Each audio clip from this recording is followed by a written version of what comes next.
एक छोटा सा किसान परिवार था जिसके पास बस इतनी सी ही जमीन थी कि किसी तरह साल भर का गुजारा हो सके।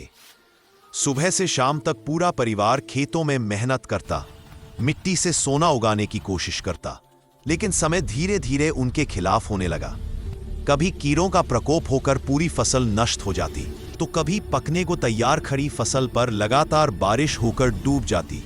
किसान खेत में खड़ा अपनी मेहनत को मिटते हुए देखता, हाथों में कुछ नहीं बचता और आंखों से बस आंसू बहते रहते। एक दिन वह किसी काम से अपने दूर के रिश्तेदार के घर गया। वहां रिश्तेदार ने बताया कि उनके पड़ोस का एक लड़का विदेश गया है और वहां अच्छी कमाई करता है।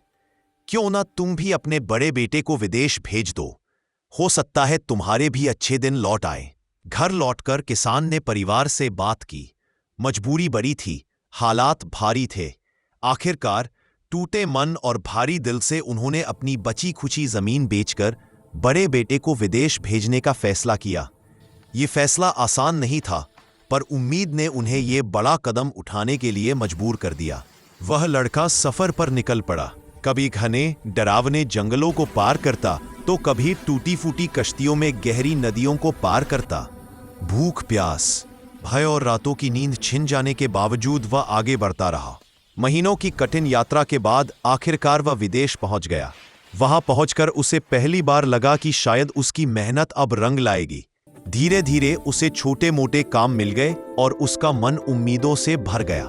लेकिन खुशी ज्यादा दिनों तक टिक ना सकी। कुछ ही महीनों बाद उस देश का राजा बदल गया और नए राजा ने अचानक आदेश दिया कि कुछ विदेशी लोगों को जहाजों में भरकर वापस उनके देश भेजा जाए। उनमें किसान का बेटा भी था, वही बेटा जिसके लिए परिवार ने सब कुछ बेच दिया था। जब वह खाली हाथ घर लौटा तो परिवार पर दुखों का पहाड़ टूट पड़ा। जमीन चली गई, उम्मीदें चली गईं और उनके सपने जो कभी आसमान तक थे, एक ही पल में चूर चूर हो गए। किसान ने बेटे को गले लगाया और टूटती आवाज में बस इतना कहा, बेटा, जमीन गई, सपने गए, पर तू सुरक्षित घर आ गया। यही सबसे बड़ी राहत है।